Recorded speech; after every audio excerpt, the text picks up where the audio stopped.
Welcome to Misha and Dianne Watch Santa Barbara, week 37. Hello. We've watched episode 178, which originally aired Monday, April 8th, 1985. Mm-hmm. So, Gina has smashed her car into a chain link fence. Cece finds Gina unconscious, though he says that she seemed to be conscious and then fainted. Mm-hmm. The paramedics say Gina needs a transfusion. Mason arrives and he tells Gina he'll keep the media away from the mansion. So Cece trusts him with that task, so Mason seems kind of happy about that. Mm-hmm. Then Hank sidles up to Mason and says that Gina was trying to kill him. Now the interesting thing is that yesterday when we saw the accident, it just didn't seem that bad. Mm-hmm. I'm wondering if maybe the director of that episode wasn't aware how bad Gina's injuries were going to be. Mm-hmm. Maybe they would have shot it a little differently, but it looked to us like Gina only went about 5 feet with her car, or maybe 10 feet. Yeah, she just seemed to kind of roll ahead a little bit. Mm-hmm. So, but she's actually in a pretty bad way from that. Mason goes to the mansion and tells Rosa what happened. And then he wonders if Santana would come back for Brandon if Gina didn't make it.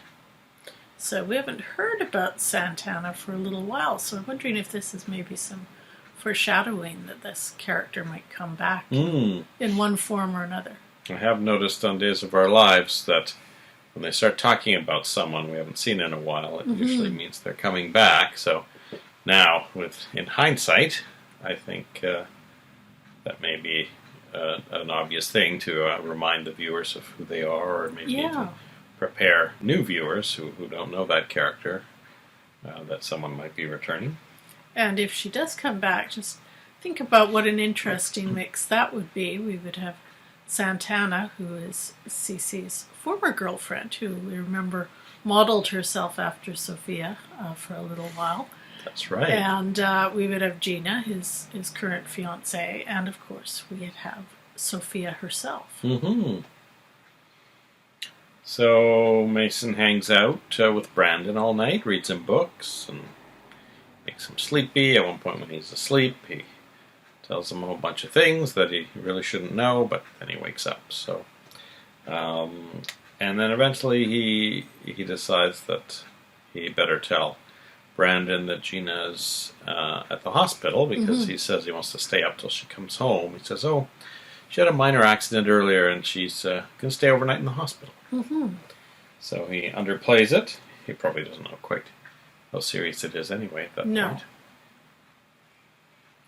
Now Maggie and Warren and Ben are hanging out at her place, and Maggie gets called into work.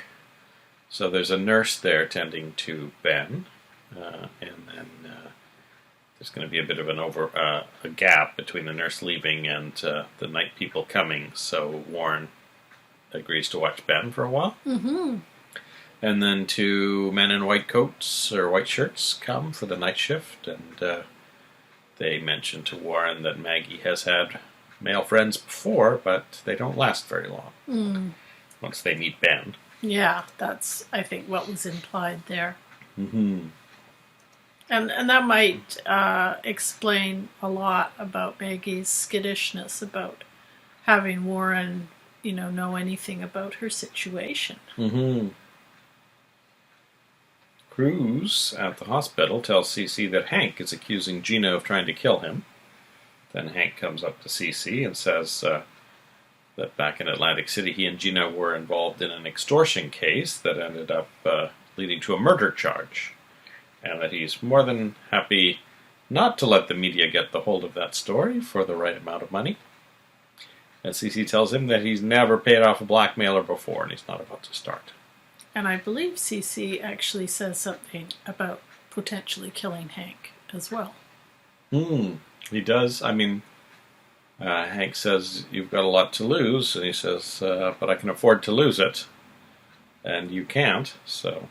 Yeah. Yeah, and, it's interesting, Hank's strategy with this, because if Cece really didn't feel Gina was worth it and cut her loose, Mm-hmm. then Hank would have absolutely no leverage at all. Yeah, exactly. He's not thinking his things through very thoroughly. No. Well, he doesn't really come across as an intellectual or someone who's really got a very strategic mind beyond what he can grab in a given moment. And even that he's messing up with. So Warren is also at the hospital trying to get the full story of what happened, and Hank tries to sell him the story, and Warren declines and says he doesn't print that sort of thing. And then Cece overhears that and thanks him, and he says, well, he's just going to sell it to the next guy, so it might still end up in the papers.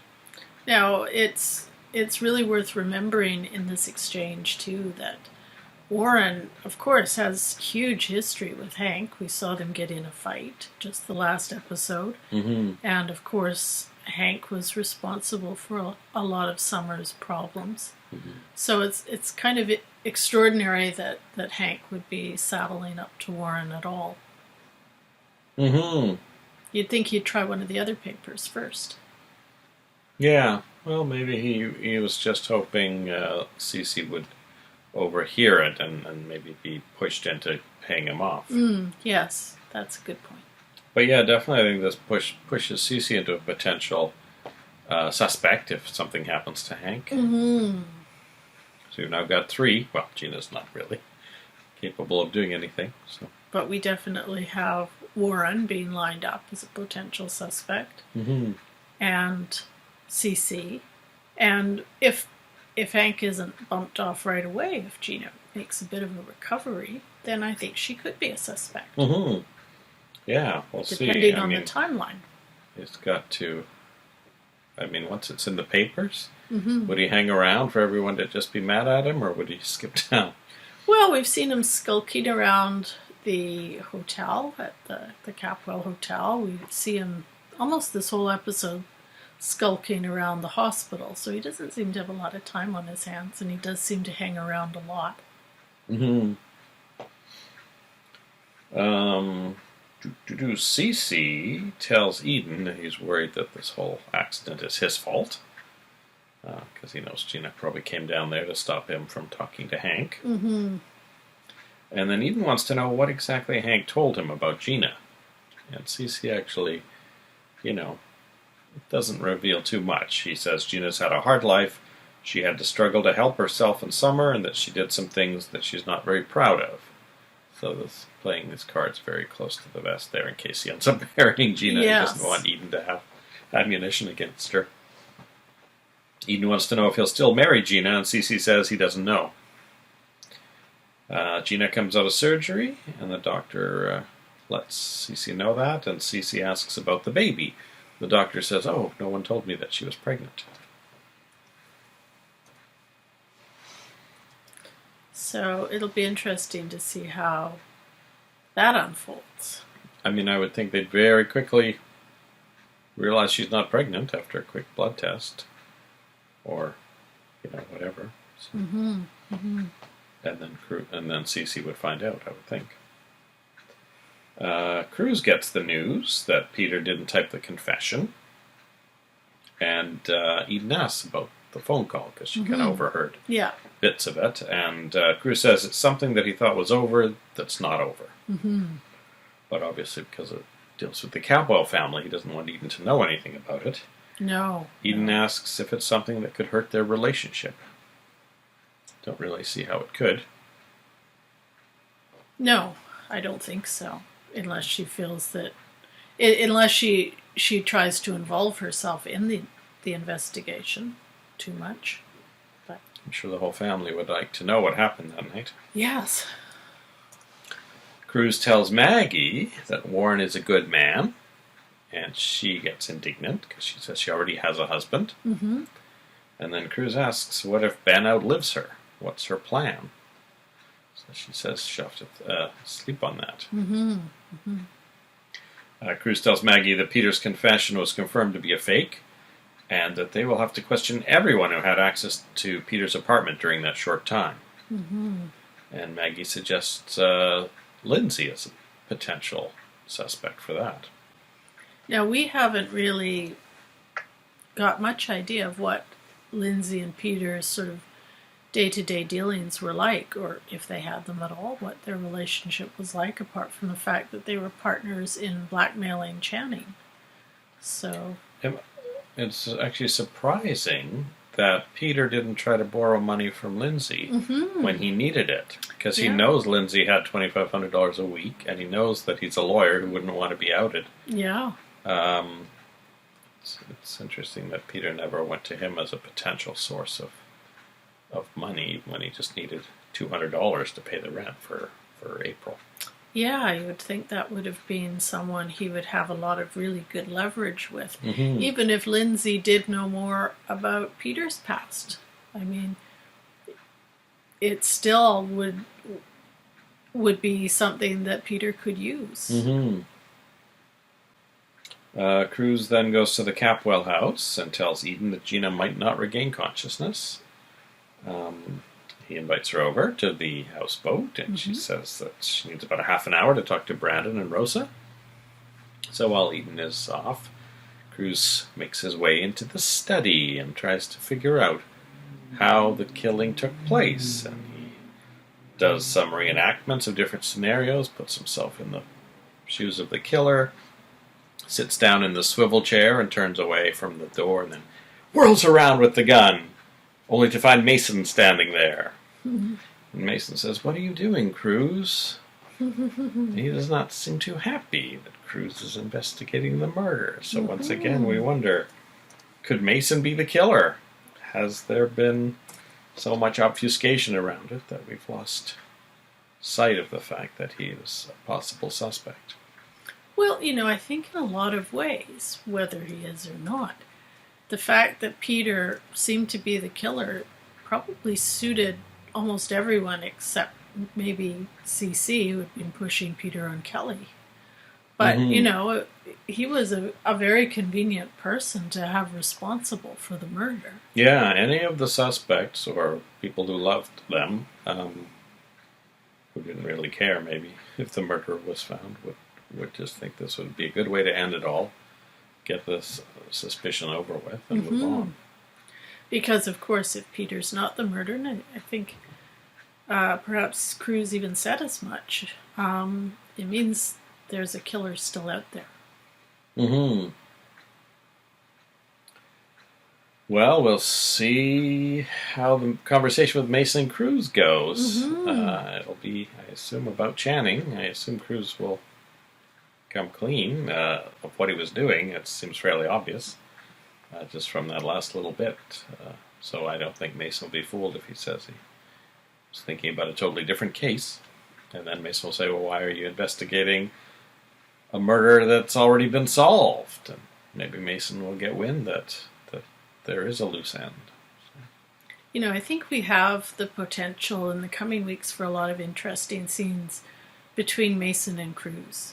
Not only if Channing's murder is reopened, but also this whole Hank Jensen thing. I mean, that was a case that Cruz and Mason both worked on, I believe.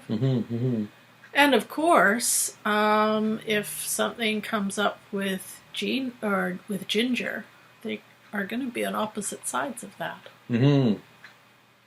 I think if Cruz now is thinking of reenacting the murder, I think he's going to be going through the original statements and probably wanting to talk to every single person that was at that party to get, their timeline again.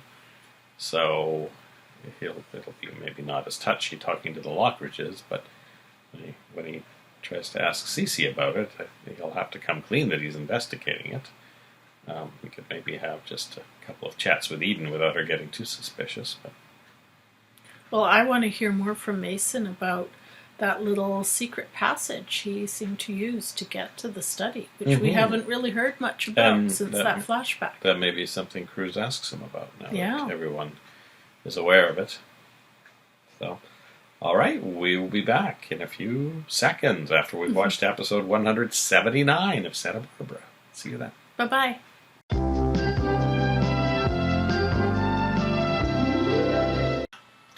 welcome back.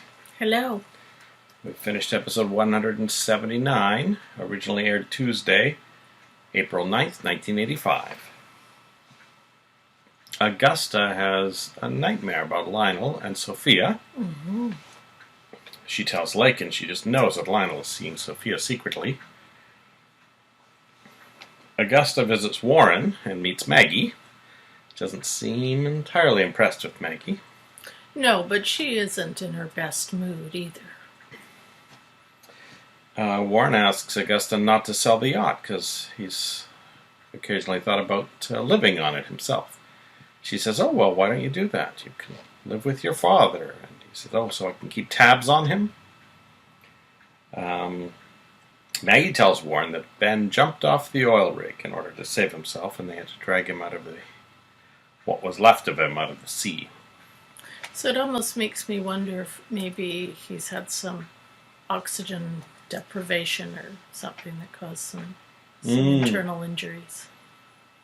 So they have some discussion about what their relationship is going to be like, and Warren just says he wants to be her friend. Mm-hmm. Marcello tells Sophia that he wants a merger between Capwell and Armonti. And he says Eden is in favor of it. Sophia thinks this has come out of the blue, and this is definitely the worst time with all these other problems happening. Marcello says, "No, it has to be now." So Sophia says, "Oh, that sounds a little bit kind of revengey."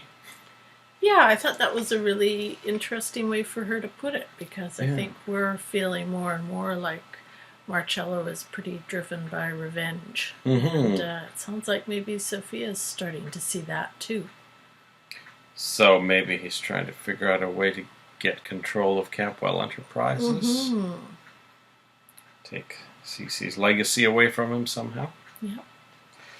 Not sure how that works. I don't know how international mergers with two random companies work, or how it can benefit both of them. Isn't usually one of them at a disadvantage in a merger? Mm-hmm. Maggie tells Cruz that there were no witnesses to whoever entered Peter's apartment and forged the confession. And she also could find no witnesses to support Hank's claim that Gina tried to kill him, which makes sense because it was an alley. Yeah. Peter's apartment building. Bit of a surprise that no one saw anything. Well, would anyone see us going in and out? We've been in and out several times today. I don't think anyone saw us. We don't have a police officer posted on our floor. That would cause some attention. True. Yeah, you know. As far as we know. Mm-hmm. Yeah. Cruz gets a report on Marcello, and he shows it to Eden, and it says that he was born in Holland, and that his real name is Hans, and that he was adopted by the Armontis, which we had already assumed, and surprise, surprise, he came to New York 16 years ago, and flew immediately to Santa Barbara. Wow. So he has been in the Capwells' lives much longer than anyone suspected. And it makes you wonder what he's been doing, and certainly I think it's making Cruz and Eden wonder what he's been doing too. And as we all remember quite correctly, 16 years ago, Sophia died. Mason tells Eden that Cruz is investigating Channing's murder. Now, this is interesting because we thought we had a nice cliffhanger last episode, that Mason had encountered Cruz in the study, and then they just abandoned it. So we thought, well, that's a bit odd. And then Mason just comes out and says, "Oh yeah, he's investigating Channing's murder," which is a bit of a shock to Eden, since Cruz hadn't said anything about that to her. Yeah. And then Mason tops that off with Brandon is slated to take over Capwell Enterprises. And I almost thought he was going to tell Eden that Brandon is their nephew, but he didn't. And Eden says, "Well, he's not going to overlook me." And Mason says, "Well, he wants a male heir to carry on the Capwell name." So Eden thinks she can overcome that with hard work. I don't think we've seen much evidence of that so far. I think Mason's got the correct read on it, at least right now. He's very obsessed with that. Mr. Foster arrives. I don't think we've seen him before. To give Sophia the divorce papers. He says Cece can't make it, which is a good way to keep Cece out of the episode, I guess. And Mason wants to be her attorney and says she should contest it because if Cece goes to Haiti, he's going to need her proxy for a one-day divorce, and if she doesn't give it to him, the Haitian judge will not grant it. But Sophia actually thinks it caused too much trouble to have Mason as her attorney. She says, I will get an attorney, but it's not going to be you.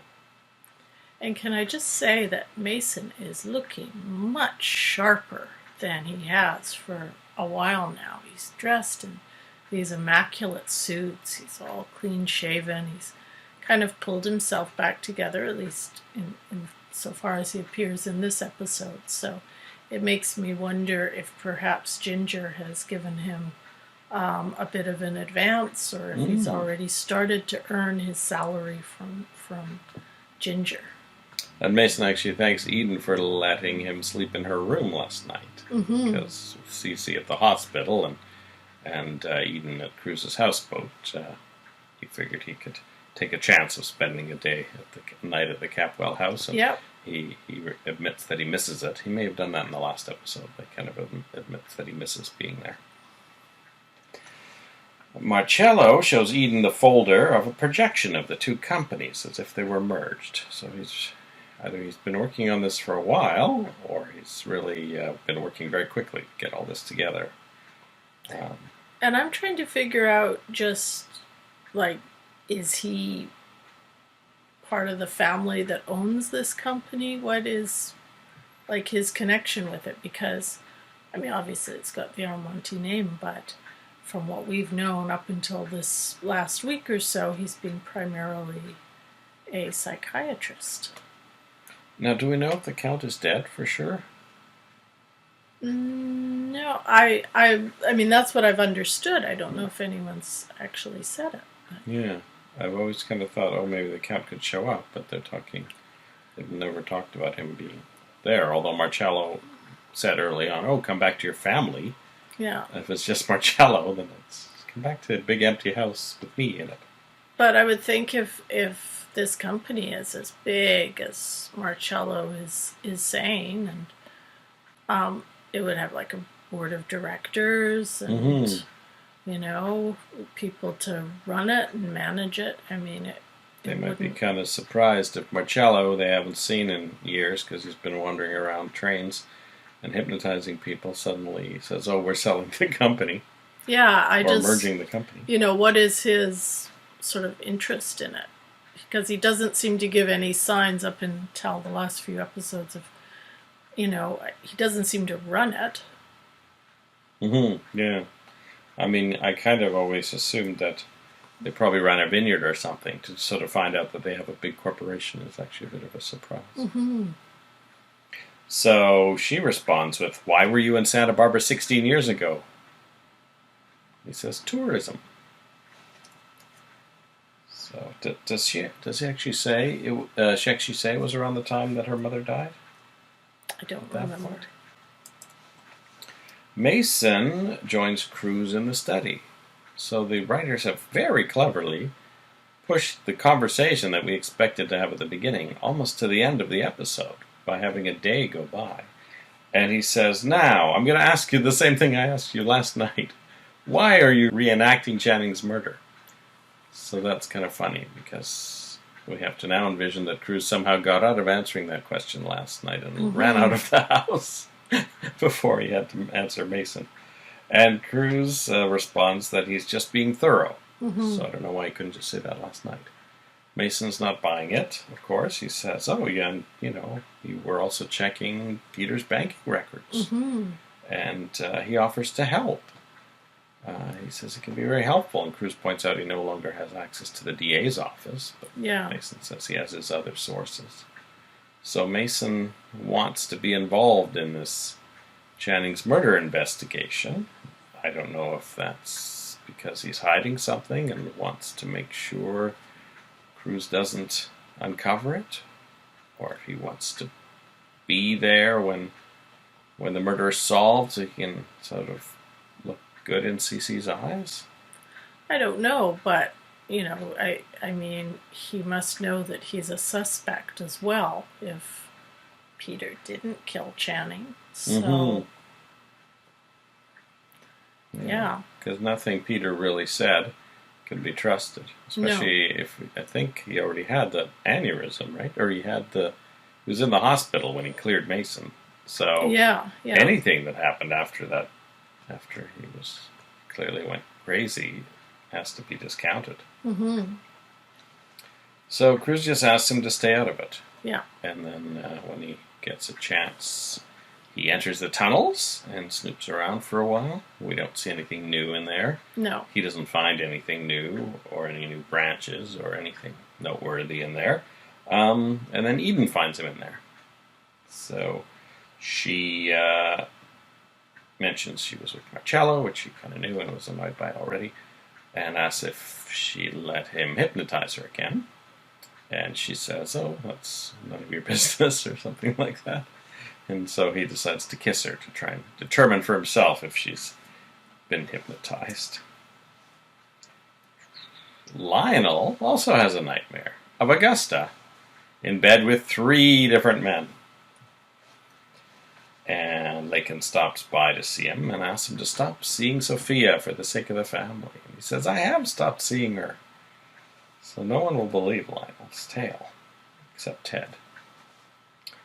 So then Lakin tells Augusta that Lionel thinks she's seeing other men, and she suddenly tells Lakin that she's planning an intimate dinner party for herself and one other person. I think she says it's someone dapper and well-bred and some stuff like that. Something clearly designed to make Lionel jealous. So she maybe can't count on Lincoln telling Lionel about that. So she decides to go to Warren and ask him to put an ad on the front left side of the newspaper, the prime spot, just mentioning her dinner party. And Warren says that would be extremely inappropriate to have an ad like that on the front page, and he declines to publish it. Yeah, I don't think this is quite the power move that Augusta thinks it is. It's kind of sad. I mean, if she were trying to get Lionel back, then maybe, but she's trying to get rid of him, so this is just the sort of thing that would make him come back to fight for her. So, 2 reporters enter, very excited that 2 of Ginger Jones's girls have been arrested. Yeah. So, Ginger Jones is already suddenly a well-known figure in Santa Barbara, or at least in the newspaper business, and that Mason Capwell is representing them. So that apparently is the kind of exciting news story that they print in the Santa Barbara Sentinel. So we'll see if that's on the front page. Well, it'll be a week before we get another front page. So that and blackmail ads. It's their main source of dinner party blackmail notices. And so Warren actually ends up going to Lionel and mentioning that Augusta's having this dinner party. So I guess Augusta got what she really wanted anyway out of it. And Lionel, was it Black Tie Affair? Was, planning to attend. So he clearly is going to crash this dinner. And I think Warren kind of half-heartedly tries to talk about her crashing it, but who knows what Augusta's up to, so I don't think he cares that much. So what do you think? Who do you think Augusta will have dinner with? She says it's someone single. Who do we know that's single? I mean, Mason, Ted, and Cece are all single. I doubt. Brick Cece is single. Brick, I don't think. She's had her eye on him for a while. I don't know if he says... He's the help, although she did sleep with Joe, so... That's true. Don't know if he meets all the criteria that she said. I mean, it's just hard to know who she knows as well, right? Frank the bartender? How many other guys I mean, does she know, what's his name, who we haven't met yet, who Amy is working for, where there's no evidence she knows him. So, well, maybe Marcello. I don't know. Has she really had a scene with Marcello? Was she in that one time that Marcello was introduced to a couple of different people at the Capwell Hotel? Was she one of the people? I think maybe she did briefly meet him. So I don't know. That's something we can find out in episode 180. One thing I wanted to point out. Remember a couple of days ago we were talking about how minimal the sets were and how we thought that maybe they needed some space to build, a temporary set for something, and that's why everything was cramped. In this episode, we had Cruz's houseboat, Augusta's bedroom, Lionel's yacht, Marcello's apartment, the Santa Barbara Sentinel, the Capwell Atrium, the police station. Yeah, I was thinking, did we have the police station? The Capwell study, and the tunnels. So, and some of those are quite huge, I think. Mm-hmm. So, I can't imagine all those things, being set up in one big soundstage. But I guess they all fit somehow. Now, a couple of those things, like Marcello's, we saw a good deal of Marcello's apartment, but the police station, I think we just saw Cruz on the phone once making a call. So that may have been just a very small bit of wall there or something like that. But the tunnels, Cruz didn't wander around too much, but that's a fairly large chunk of wall there. Mm-hmm. So, yeah, it'd be interesting to know if which of those were permanent sets and which of those were just quickly banged up for the episode. But yeah, it's shocking to have that many sets, I think, in an episode. And I mean, most of them are in fairly heavy rotation now. I'm sure the Sentinel's basically a permanent set. The Capwell yacht's not that, or the Lockridge yacht's not that big, but I think we've seen it a lot lately. So it's possible that, I guess it depends on the production. Maybe they assemble them in different ways to make different sets. I think back in the day when we went to see Frasier being filmed, they did a lot of that with their sets. Mm-hmm. But you can't really move them once you started filming, because that's probably a night's work. That's probably all got to be set up on the day of shooting. So, I mean, maybe Lionel's yacht is kind of the back side of the set that's Cruz's houseboat, for example, or something like that. All right. And we'll find out who Augusta has dinner with after we watch episode 180 of Santa Barbara. See you then. Bye.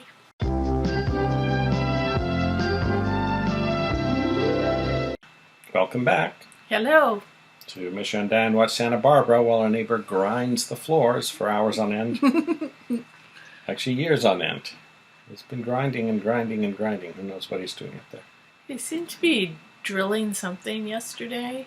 I think he's getting bored being under lockdown. I think he's doing a lot of DIY projects. Or one very long one. We get to see D.A. Donnie Patterson again in episode 180, which originally aired April 10th, Wednesday, 1985.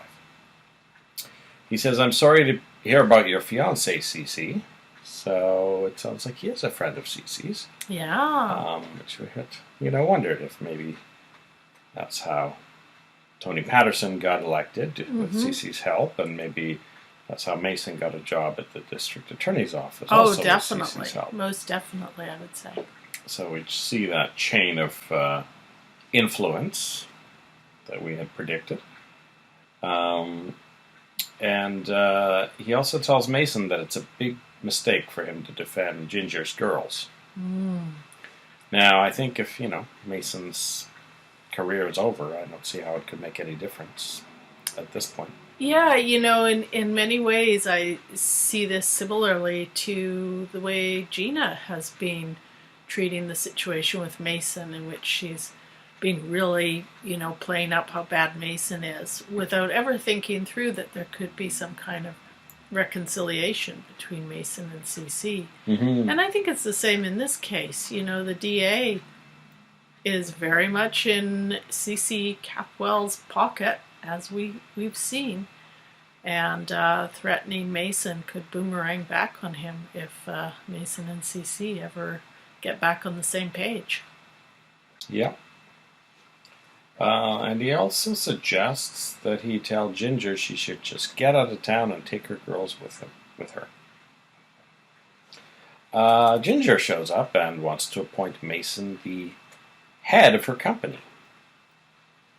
So she's trying to ingrain Mason more thoroughly into the business, probably for, security against future prosecution. Mason says he doesn't want to be involved with that sort of thing. Ginger says that neither he, Tony, or Cece is better than her. Warren tells Maggie that maybe he can do something about Ben having been injured by the Capwells. Talking, obviously, about his newspaper maybe taking up that cause. Yeah. He wants to have a look at her paperwork, so she says she'll drop it off at 5, and it's her only copy, to be careful with it. And Maggie says later, when they meet, that 5 different lawyers have rejected her case, some, without even looking at anything.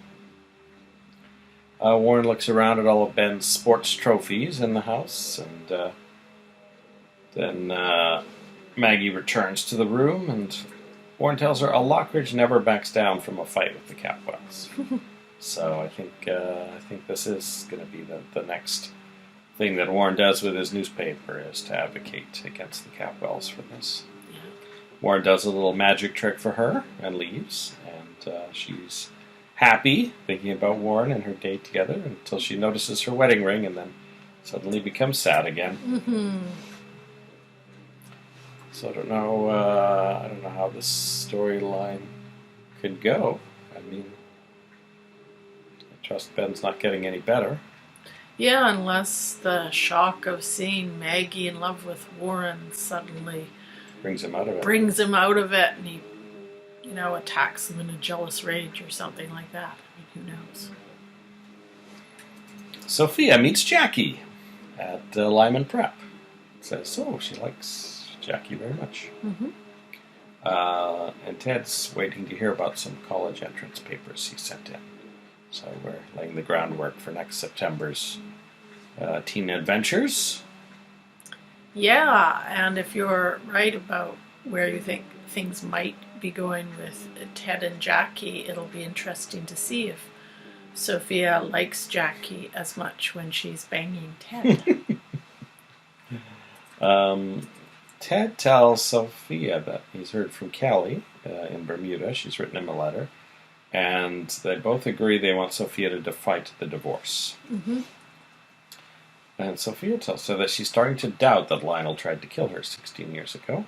Ted's happy to hear about that, because he believes that too. And she says she's going to go meet Warren on the Lockridge yacht. She said, don't worry, Lionel won't be there. Warren tells her that Lionel told him about that accident when Lionel was in jail, and he's certain that Lionel didn't try to kill her. That he was so distraught at the thought that he'd accidentally killed her that he basically kept leaving Santa Barbara because he couldn't face those memories, and ended up with an absentee father as a result of that. So I think that's just more that Sophia's taking in that will let her to finally believe that Lionel didn't kill her. Try to kill her. Now, I had a question for you actually about this. Sophia's very nervous about going back on the yacht. Now, is that because it's kind of Lionel's lair at this point, or my interpretation was that when she fell off the boat, it was like a little speedboat or something. I didn't interpret her as falling off the yacht. Yeah, I don't think so, because I think even in the flashback it was a little speedboat. But it sounds to me like maybe she and Lionel met on the yacht sometimes. Maybe that's it. Because it's clear that she's been there before. Yeah. And Mason checks in on Gina at the hospital. And Cece tells him not to come around with his phony concern. Mason says to Cece he won't stand by and let him make Brandon into Channing's image. And then Mason calls Santana, who we don't see, but tells her she might consider coming back to Santa Barbara since Gina's in a coma. Or not in a coma, but badly injured. Gina then actually wakes up. So I actually thought this was a very interesting choice on Mason's part to phone Santana from Gina's hospital room. Mm-hmm. And I was almost wondering, while he was doing it, if Gina would fake being unconscious and overhear the whole conversation and might even learn a little bit about Brandon's origins. But that didn't happen. Yeah, because I don't think Gina had been awake yet. Yeah. And then Mason has to quickly hang up from Santana when he realizes Gina's waking up, because he knows the doctor will be very interested in that. So. Then when things have calmed down, Mason tells Gina he doesn't believe that she's pregnant. No. So, this could be something he could investigate. Oh, I'm sure he will, because interestingly enough, Cece did not ask the doctor about it yet again when we saw a little bit of the doctor in this episode. So, for whatever reason, this is not something that Cece ever seems to remember to ask him about. Then Sophia visits Gina. And Gina says, I hate you, you hate me, let's both admit it. Yeah. And she tells Gina she's decided to stay in Santa Barbara. But she says she doesn't know if she's going to stay with CC, I think is the phrase she used. So I don't know if Gina would be too happy with that phrasing, but she's clearly not going to jump in on that divorce, which Gina does not care for. Yeah. Gina says she'll fight her. CC arrives and is extremely angry to find Sophia in Gina's room. Constantly crabby Capwell. Yeah, that seems to really be his default setting, is to be angry. Well, they picked a good actor for angry Cece. Yeah.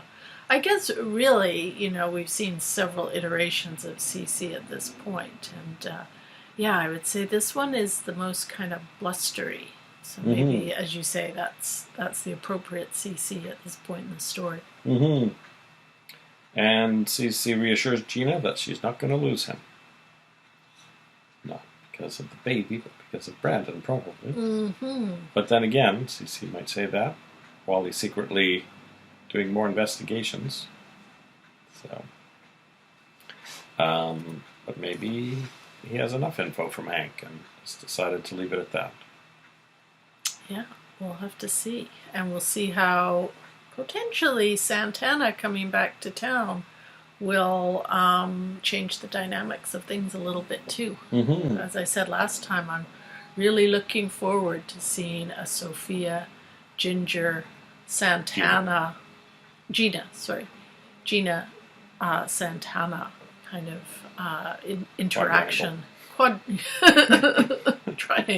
Quadrangle. Yeah, I guess if you include CC in the middle. Yeah. Ted tells Sophia to fight the divorce. As Cece comes around the corner, he's angry at Ted. He tells Ted to stay out of it. And Ted says he's driving all of his children away. This is basically something Mason's been saying for weeks. So Ted's on board with that. And Cece demands that Sophia agree to the divorce.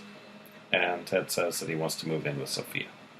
So I was trying to figure out when I was watching this if that would mean that Ted would be living with Sophia in the presidential suite, or has Sophia moved on from there now? I don't know. We haven't seen another suite for her. We see a very fancy apartment that Marcello's been living in that we couldn't figure out the first time we saw it. We thought maybe it was a part of his suite at the Capel Hotel that we hadn't seen before, but definitely the decor is totally different than probably any other hotel room we've seen at the Capel Hotel.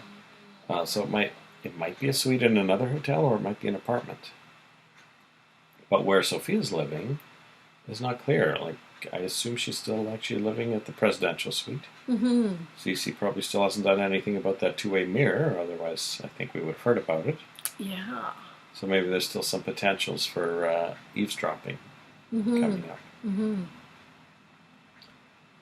And then we see Joshua, friendly, our attorney, talking to a gentleman whose back is to us.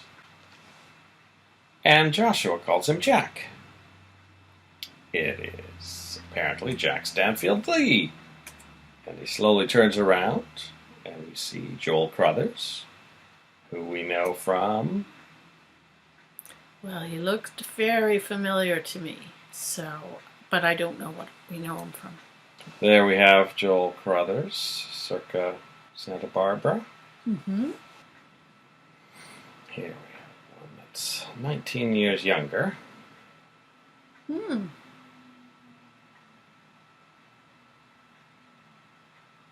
Ah. I'm guessing Dark Shadows? Yes. It's Joe Haskell from Dark Shadows. Okay. So we're kind of excited to see our first image of Jack Stanfield Lee on the show. Mm-hmm. Mm-hmm. But then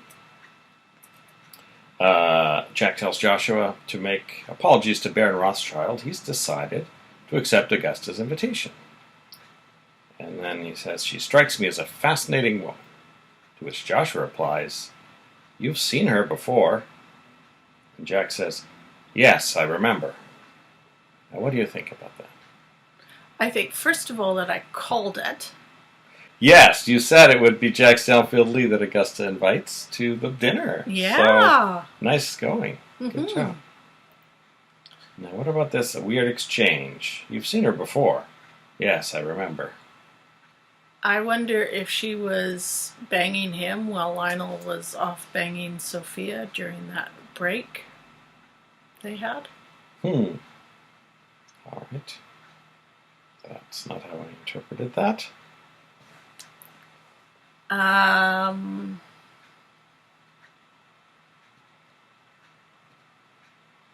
Well, I mean, if they had been an item. She strikes me as a fascinating woman. You've seen her before. Yes, I remember. Yes, I remember. Yes, I remember. All right, we'll leave it for now then. Augusta calls the caterers to check on her catering. And we have a tight close-up of the lady at the catering place, which slowly pulls back to reveal Lionel Lockridge standing next to her. And he is planning to infiltrate the catering crew as Chef Pierre. Mm-hmm. So Jack Stanfield Lee arrives at the Lockridge mansion. Warren sees Lionel dressed in a fake mustache and beard and chef's hat. Doesn't give the game away. And they go through the door to the right of the fireplace that we've seen people go through from time to time. But we now find out that the dining room is back there. So there's a big dining room table, basically against the wall that would be behind the fireplace. And then there's also a little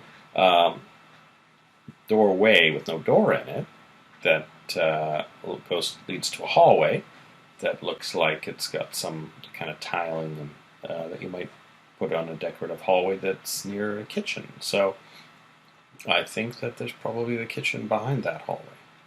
Now, I seem to recall when I was watching this that a few weeks back, when Lionel needed to tell Minx that Sophia was still alive, he went off into, I thought it was the dining room where she was having her breakfast to confront her. And that was through on the other side of the house. And we know there's nothing in between because there's the French doors leading out onto the lawn.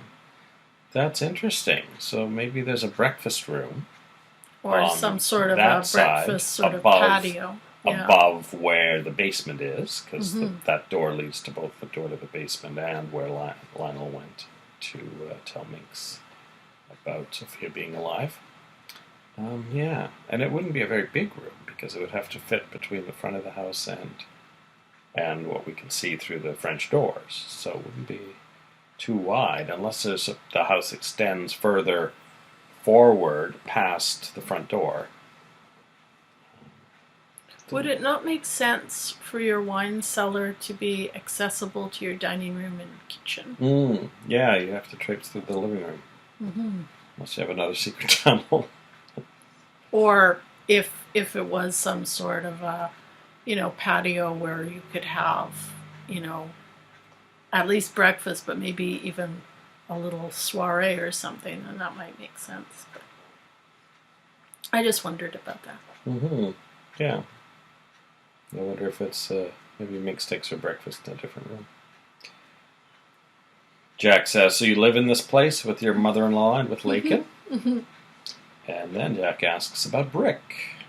Now that's interesting.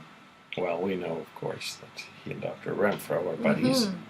And he says that she hopes that Minx has looked into him thoroughly.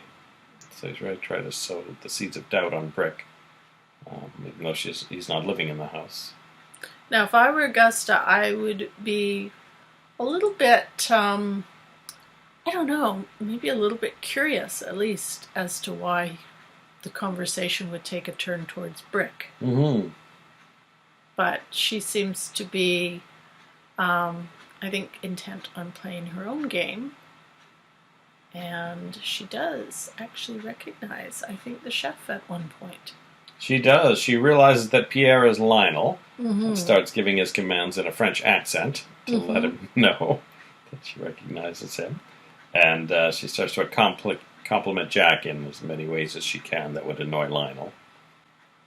And at one point, she says to the other waiter, you can tell Pierre that I don't think I'll be needing him again. That, of course, is double meaning. So, that is the end of episode 180. Nice to see Joel Crothers back on television with a mustache that reminds me of Rock Hudson a little bit. And playing quite a different character than Joe Haskell. Yeah, world-famous attorney. And Augusta has his number, so... I almost wonder, just thinking back to Warren and Maggie Gillis, and I'm almost wondering if there might be other ways Warren is thinking about helping her, in terms of helping her. We learn in this episode he's already tried to help her find a lawyer. And if maybe there's other lawyers he might try and tap. If you think of the plethora of lawyers in Santa Barbara, between Mason and Lindsay, and now we have a new lawyer who's just come on the scene. If if he knows Augusta, perhaps he knows Warren too. Perhaps he's met the Lockridge family before, and Warren could ask them to take on Maggie's case. But of course, he's also a friend of Cece's, so. He's working in Cece's hotel, in fact. That would make also for some very interesting dynamics. But he's probably too busy worried about the Lockridge chauffeur. So.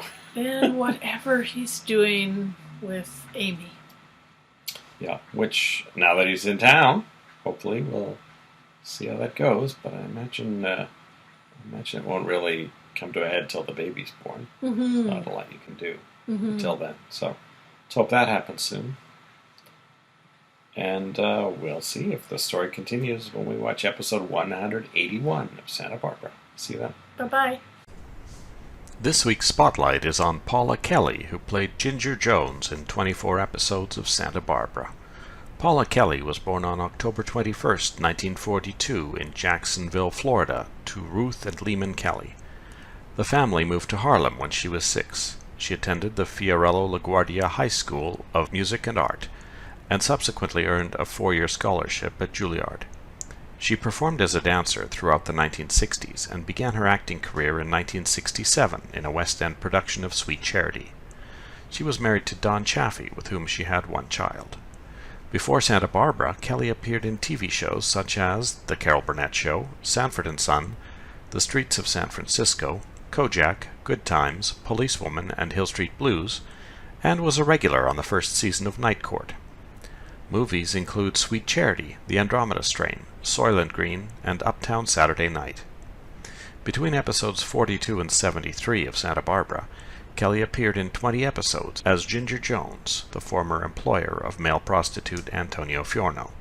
She returned in episode 172 to take on Mason Capwell as her business partner in a new escort service, and left again for good in episode 180 after 4 episodes. After Santa Barbara, Kelly appeared in shows such as St. Elsewhere, Amen, The Golden Girls, and Mission Impossible, and in several movies including JoJo Dancer, Your Life is Calling. Paula Kelly passed away on February 8, 2020, at the age of 77.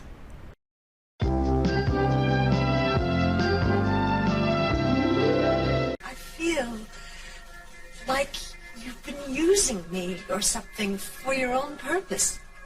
Welcome back. Hello. We've just watched episode 181 of Santa Barbara. Original air date Thursday, April 11th, 1985. Cruz wakes up and shouts to Eden that he's had a dream that she was with Marcello, but it had a happy ending. He woke up. But Eden's not there. She's left him a note saying, "You have your secrets, I have mine." His secrets are police-related, but... he visits Sophia to find out who else knew about the tunnel. And she says, well, Lionel, and maybe Minx and her husband, maybe Cece's parents, but she doesn't think Cece knew about it. Mm-hmm. Although we've seen earlier that Cece and Lionel had an encounter in the tunnel before. Yes. And Sophia knows that Minx knows about the tunnel, so she didn't actually directly tell Cruz that either. No. Eden is angry with Sophia that Ted has moved out of the Capwell mansion. She invites Marcello over and tells Sophia that Marcello's parents were killed by the Nazis in Holland and that he was subsequently adopted by the Armontes. Mm-hmm. And she asks him in front of Sophia why he was in Santa Barbara 16 years ago, the same time that Sophia had her accident. So Marcello says, well, I better tell you in my own words before she makes up her own tales. So we hear what... probably the truth from Marcello, with maybe some large omissions. Marcello reveals that he was in Santa Barbara with a friend, so it's an interesting addition to the thing, that he had a friend, and that he was on the beach that day when Sophia washed up on shore. Seems very coincidental. And he found her after the accident, and she was saying that someone was trying to kill her, so he thought the best thing to do would be to whisk her away to Italy. I don't know how you get someone on an international flight without a passport. I mean, can private jets just avoid customs and immigration? Especially when she's a famous actress and the wife of a famous billionaire. Yeah, that's a good point, because I'm, going to assume that Marcello knew Sophia and who she was when he whisked her away. That it wasn't he knew it wasn't some random lady who'd washed up on the beach. And it would have been in the papers that she was missing after a boating accident. Yeah. So, maybe some private jets were involved if the Armontes have all these resources. So, he thought he was just going to take her to Italy for a couple of weeks, but her doctor said it would be much longer. So this still doesn't explain the Alaska thing. I was going to ask you about how Alaska fit into this timeline. I don't know. It must... Well, didn't the lady from Alaska say Sophia was there 5 years ago? Yeah, and Sophia did mention today that, she hadn't really heard this history.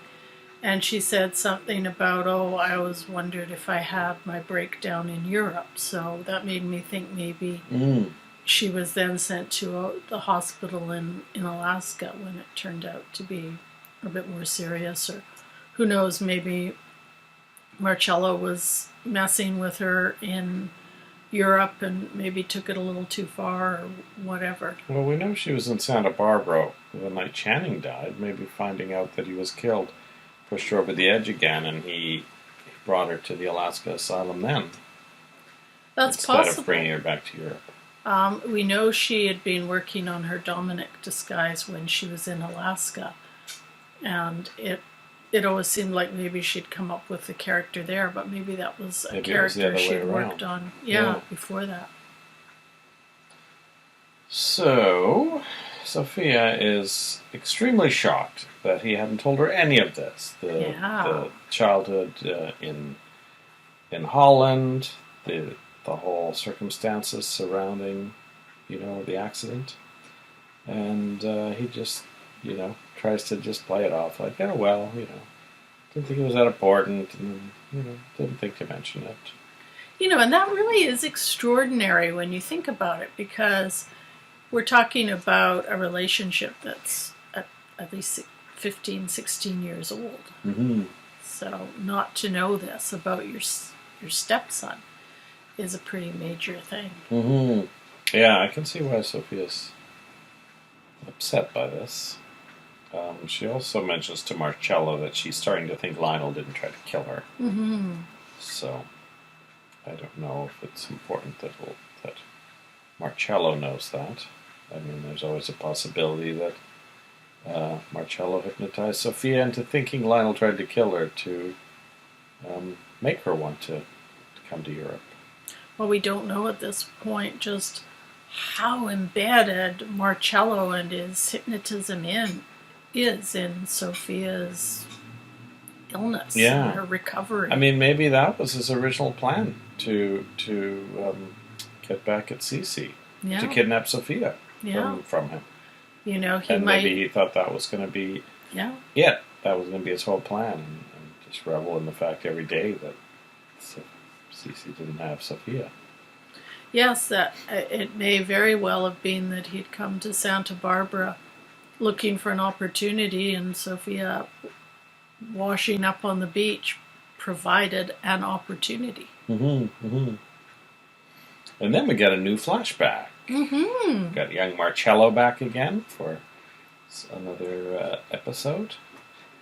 And it's after the events of his parents' death, and it's young Cece saying, "I promise you, Hans, no matter what happens, I'll come back for you after the war." Now, immediately, I assume he never came back after the war. Clearly, that didn't happen. Marcello says, "You let my parents die, and now you're going to let me die." Cece says, "I'll be back." Now, mind you, Marcello was apparently adopted by a count. I mean, that's pretty sweet.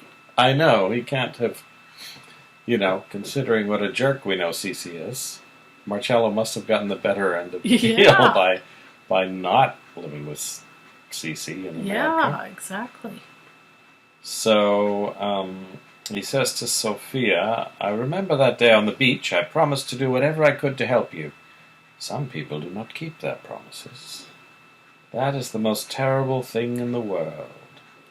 And of course, as he's saying this, he's gazing into that two-way mirror that we know has been built into the presidential suite. So it's kind of a good reminder that that mirror is still there. Mm-hmm. It could possibly be used in all sorts of ways. Yeah, let's hope someone uses it for something fun. Mm-hmm. But we've got our tunnels, and I'm still imagining things could be found in there, like a hidden niche or a hidden room, right? There's got to be more stuff than just a boring tunnel from here to there. So I'm hoping something else turns up from maybe the long ago past or something. Well, we know Mason popped into that area or something when he was making his way into the study on the night that Channing died. So there's some sort of another little secret passage or something. Mm-hmm. Yeah, I mean, if Mason knew about it, he may have hidden stuff of his own blackmail materials. It's not just Channing who keeps notes on people. Yeah, it seems to be the whole family. So Kelly has told Ted that he can stay at her old place. Mm-hmm. So I'm still calling it Sally's place, but now Kelly's calling it her old place. So she has, I guess, resigned that she's moved back into the Capwell mansion. She's not even considering that her house anymore, even though it's still got all of Sally's furniture. Well, I mean, we'll see. She's in the Bahamas for quite a... But is it the Bahamas or Bermuda? I think she said 2 weeks. I think it was Bahamas. Anyway, she's there for a period of time. Maybe she's considering her future and where she's going to live and what she's going to do. Mm-hmm. So Ted says the rent's paid up for 2 months. So it's now April 11th. Do we assume end of May is what that means? So that would bring us into still before the end of the school year. If it means end of June, then that does take us to the end of the school year for Ted. So, cut to Sally's apartment. A very uncomfortable looking couch, and Mason waking up. Yeah. Surrounded by 3 of Ginger's girls, who apparently had a wonderful time with him the night before. Mm-hmm. There's an allusion to bourbon and Coke, and we don't know if it's Coke the drink or Coke the drug. Well, Mason has no money, but then who knows? Well, apparently, I guess he's on retainer with Ginger. I mean, maybe she's given him a bit of money. As I was saying, last time we saw him, he was definitely dressed a little sharper than he had been before. So. That's right.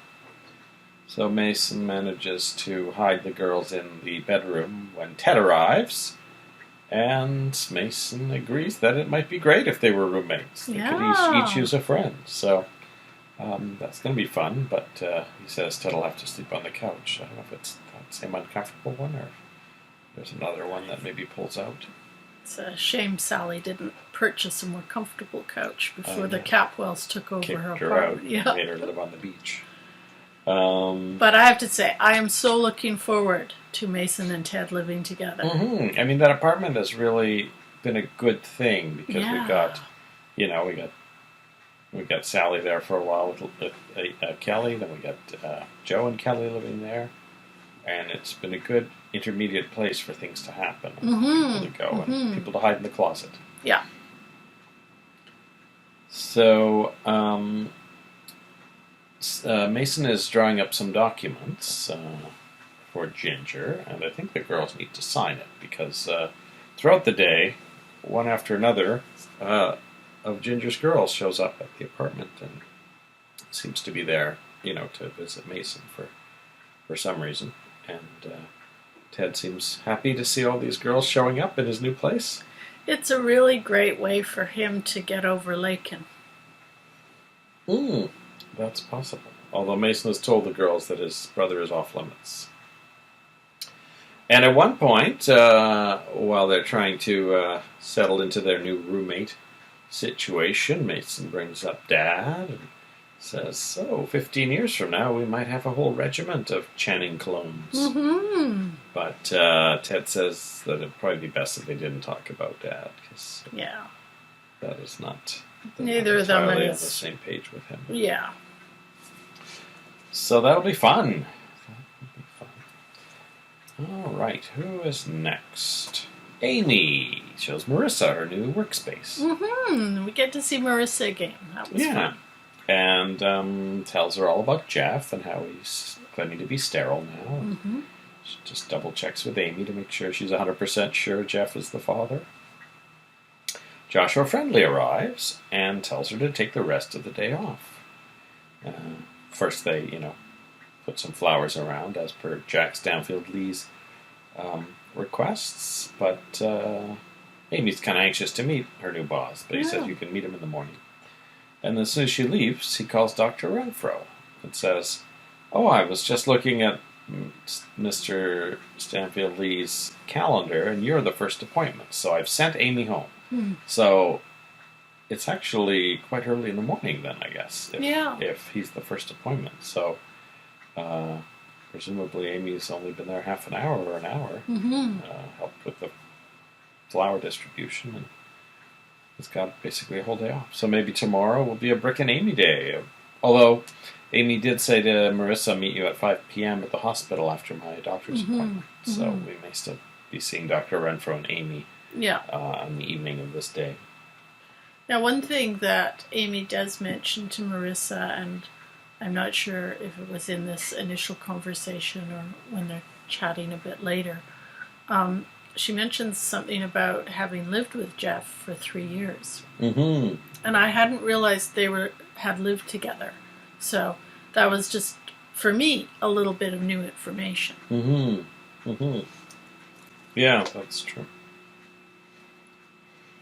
So we may see a meeting with Dr. Renfro and Jack Stanfield Lee also in tomorrow's episode. Now that he's joined the cast.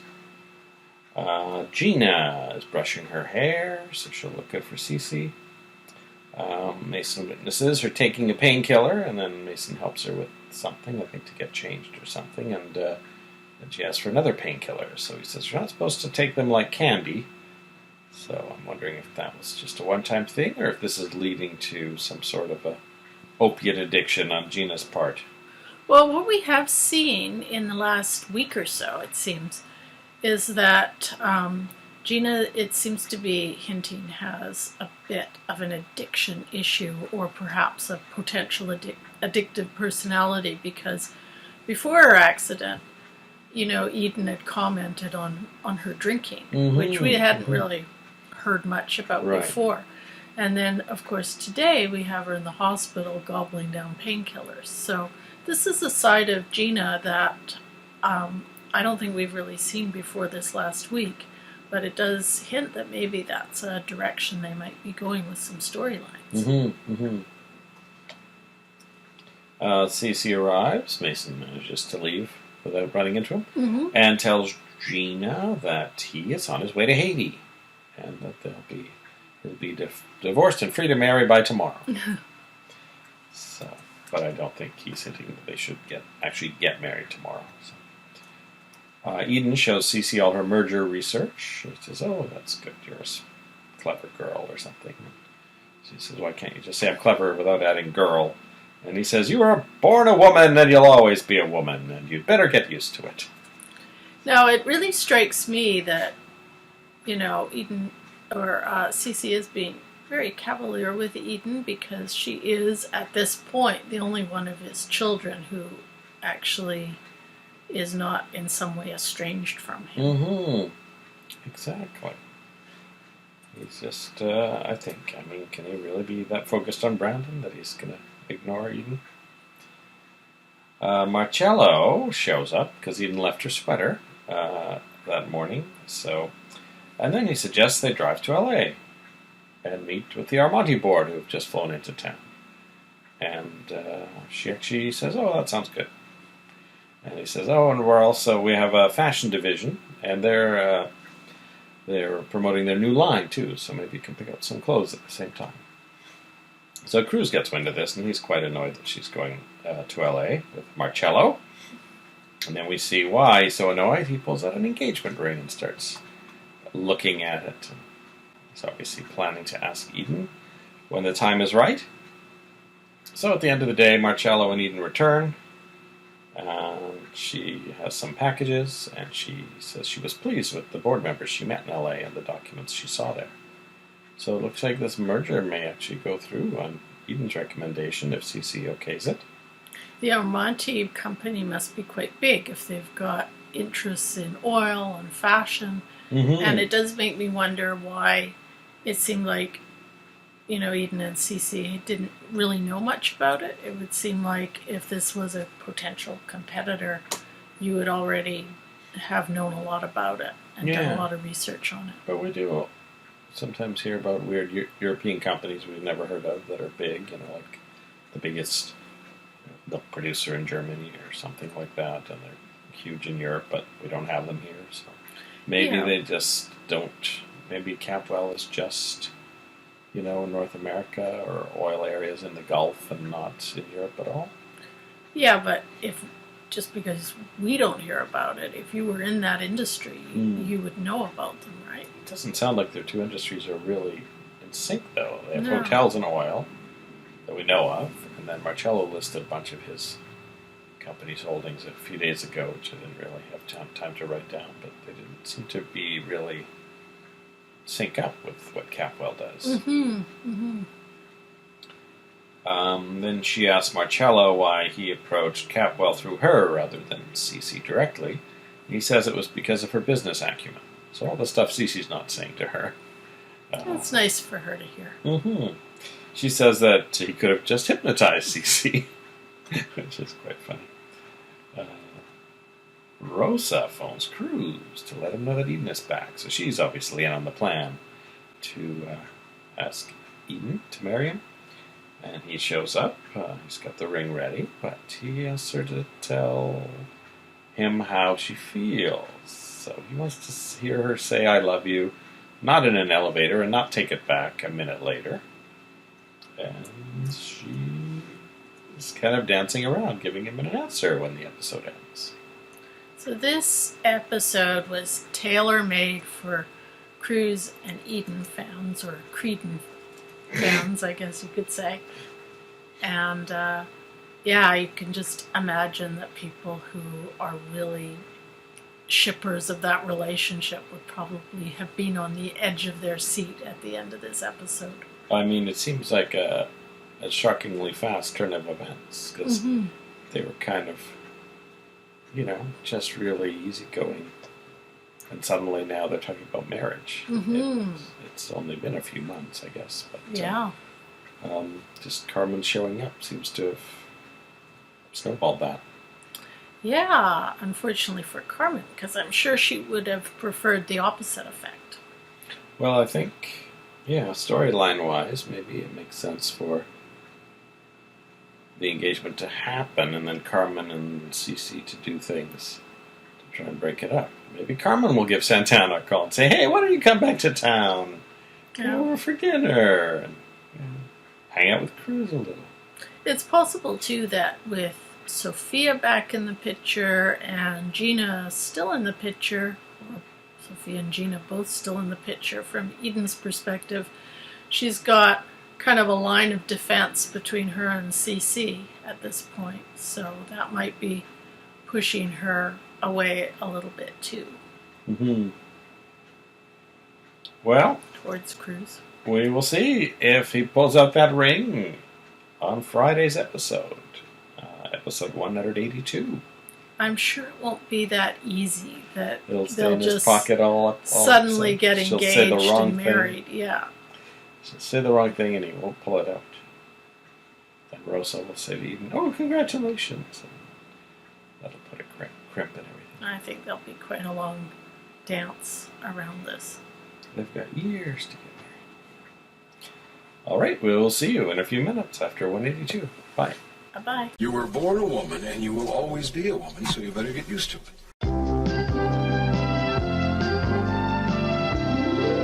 I decided that before I die, I want to be able to say I had one free meal from a Capwell.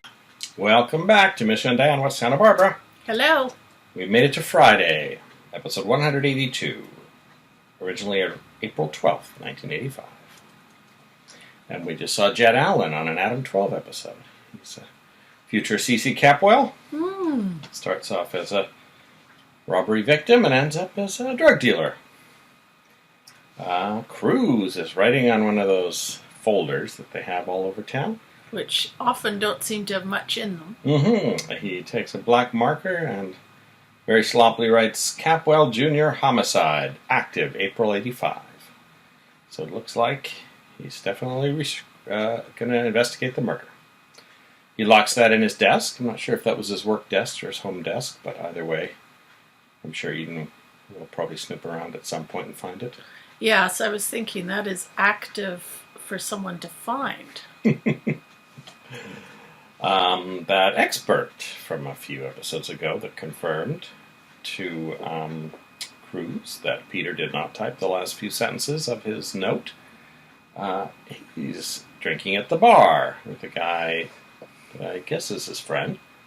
And he starts bragging about how the confession is fake and how the investigation's probably going to be opened up. And we see that he is being observed by the mysterious person who actually typed the confession.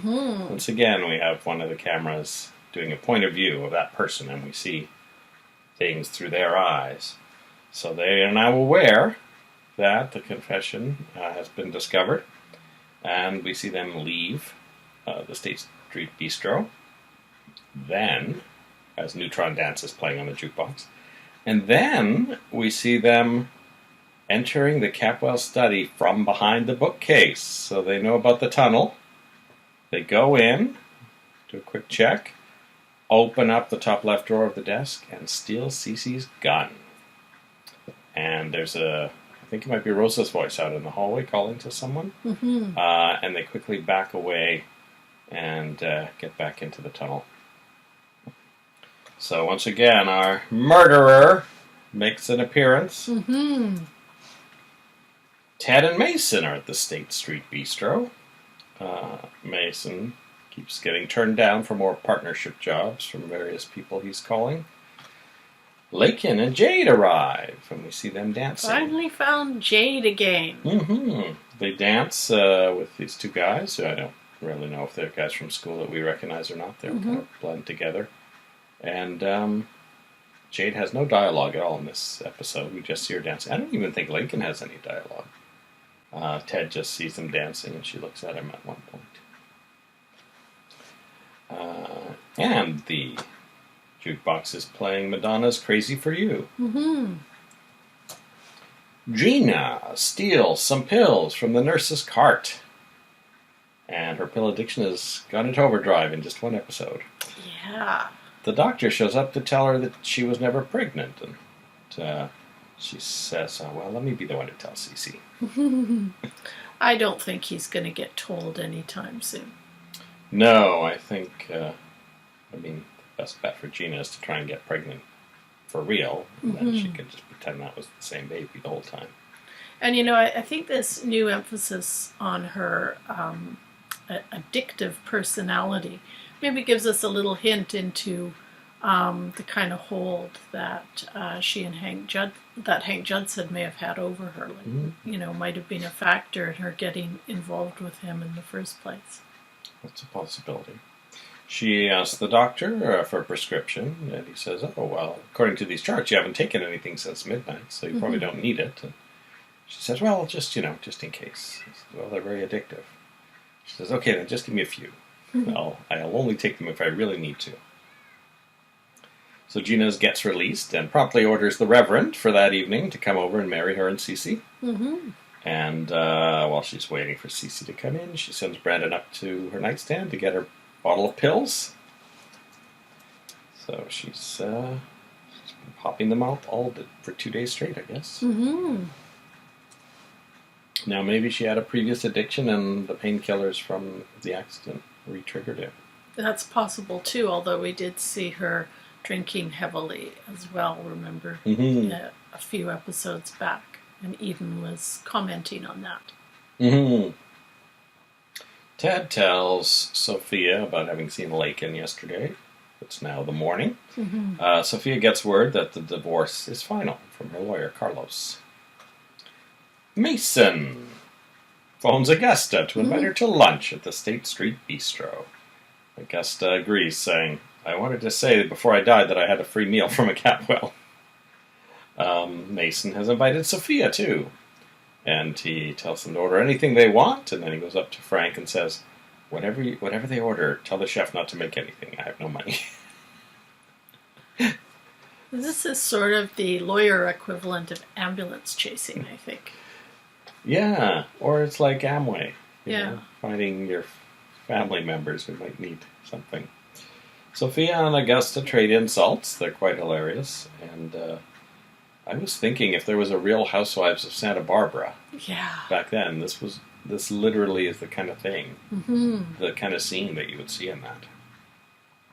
I think maybe Days of Our Lives should have one of their cast members getting hooked on Real Housewives of Santa Barbara, and then they can do little vignettes like that. I mean, half the cast is already on Days of Our Lives, so you could see Augusta and Jade. Mason suggests to them that they should each pay him to draw up a restraining order against Lionel. And Sophia says she doesn't think she needs one because of her recent, realization that Lionel probably didn't try to kill her, which horrifies Augusta. Yeah. Augusta says, maybe I should get one against both of you.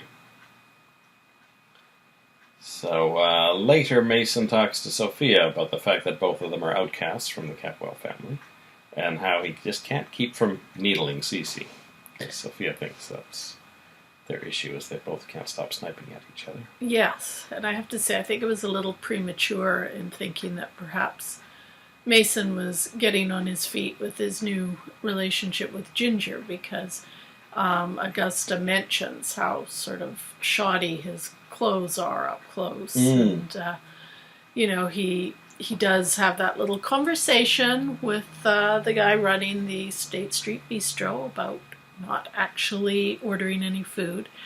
And it also makes me think that perhaps things are going to be a little more tense between he and Ted than we thought last episode, because he's hitting Ted up for money again when he and Ted go out the night before and see Lakin and Jade dancing. So. Well, he asked for a quarter for either the pinball or the phone. I can't remember which. Yeah. Cruz is annoyed when Eden shows off her new Armani nightgown. And they argue about Marcello. The guy from the bar phones Cruz to warn him that the expert witness friend was shooting off his mouth about the Peter Flint confession. So he doesn't think that anyone else overheard, though. But, of course, we know he was wrong. Eden tells Cruz that Mason said he was looking into Channing's murder. And Cruz has a very good turn of phrase for both not admitting that he's working on it and saying that he couldn't tell her if he was. So, but I think Eden suspects that maybe he is. She says that she's always keeping things from her, like the Amanda Lockridge, Gina, Channing. And then he asks how she felt when Channing died. So I guess he's starting his interrogation of the Capwell family with Eden. It's kind of a smooth way to get into it. Yeah. How did she feel when Channing died? And her response is, I think I understood Channing more than anyone else. And in about 8 years, we'll see the fallout from that sentence. Well, that is intriguing. Cruz tells Maggie that they need to go over everything from Channing's murder. He will recheck the ballistics himself because he knows where Cece keeps his gun. I think everyone does. Everyone knows it's in that top left drawer. And he says, we can't let the Capwells know what we're doing. I have a feeling that one of them is going to turn out to be the killer. So it's interesting that Cruz thinks that. I mean, he's eliminated Peter. He's eliminated Lindsay, I guess. Technically, it could still be Joe. And it sounds like a possibility with the Lindsay and Peter stuff that Channing may have had tons of enemies around the town. Oh, I definitely think he did. Even Warren and Lionel are probably still suspects now that Peter's confession unravels. So I don't know why Cruz is homing in on the Capwell family. Well, I guess it's partly even just a process of elimination. Who would know the house well enough to, be able to track Channing down, kill him, and then escape unnoticed? Yeah, I think Cruz's yesterday's inquiry as to who knows about the tunnel is actually important. Yeah. Because that would really help him narrow down, maybe that's why he's narrowing it down to the Capwell family. Although I still think Lionel and Warren should be back on the list after the fake confession. But one thing I did find very interesting about this discussion between Cruz and Eden is that this is really the first time we've gotten a little more insight into Eden's relationship with Channing. So we know Mason and Channing had their issues. We know that Tad really looked up to Channing. But this is the first indication we've had that Eden and Channing may have had some issues as well. Well, I don't know if they had negative issues or if everything was positive. Yeah, it is a little hard to tell. I took it more as negative. But regardless, it definitely does show that there was definitely a deeper relationship there than we've really explored up to this point. Cruz takes Eden into the study, and after a little more mini arguing, he gives her the ring box. And before she has a chance to open it, he spots the drawer open because, of course, the killer had to back out quickly when they heard Rosa. So Cruz runs to the desk, pulls open a bunch of the other drawers just to confirm and shuts the gun. So that's kind of not how you want your wedding proposal to go, but... I'm actually anticipating this may be the first of several engagement rings they have. I can see them having a lot of fights and that ring getting thrown out into the ocean or whatever at various points. I'm thinking the Channing murder investigation will probably drive a wedge into them because he's investigating her family. Yeah. So. Yeah.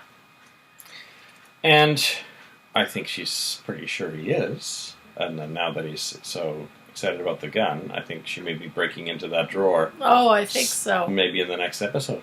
Yeah, yeah. To me, this episode looked quite different than some of the others we've seen. How so? I thought the way it was directed and shot seemed very different.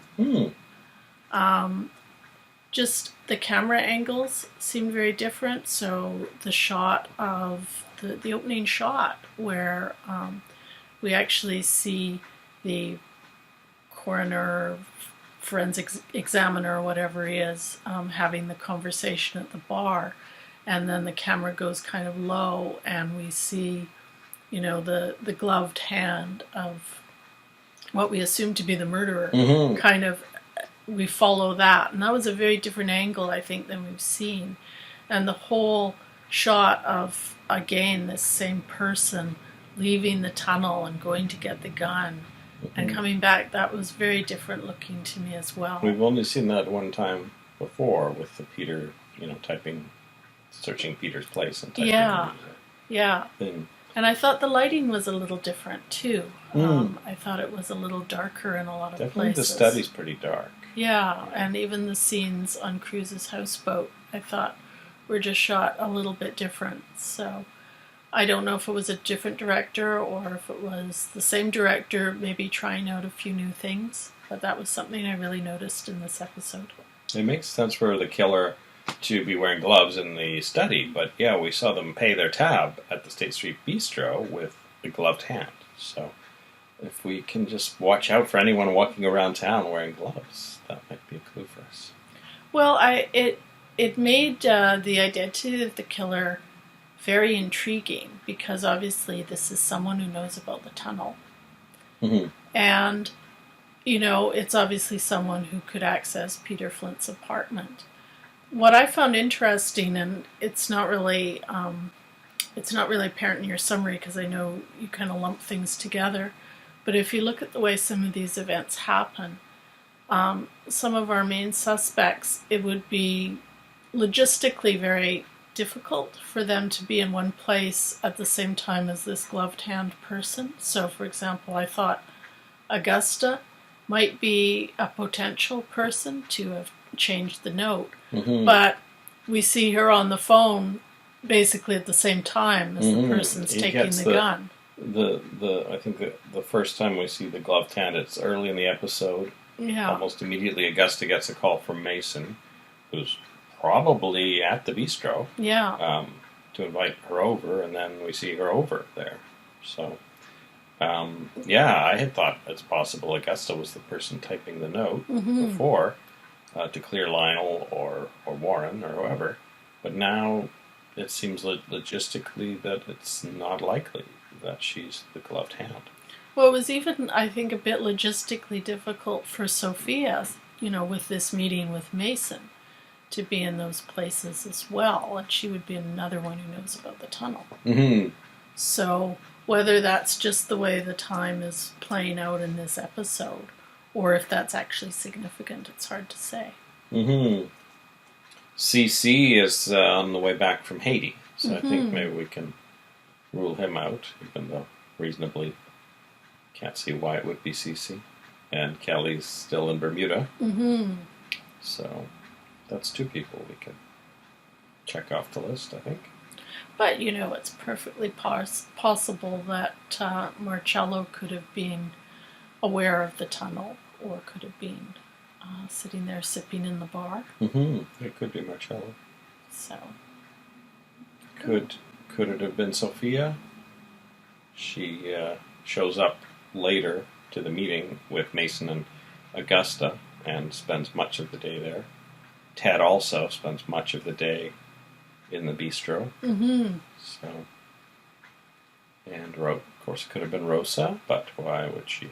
Or was it? Well, it depends if it was Rosa's voice we heard in the hallway, because I think someone said, "Are you there?" or something, or "Who's there?" or something.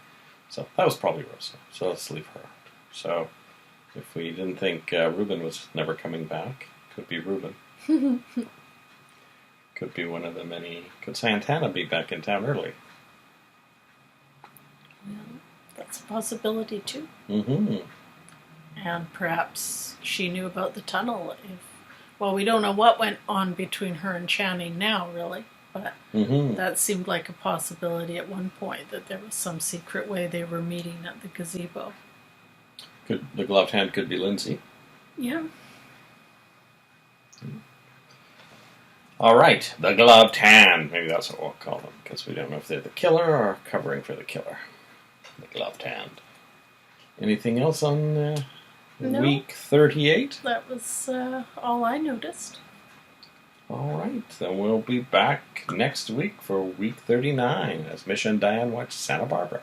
Bye-bye. 15 years from now, we might have a whole regiment of Channing Jr. clones.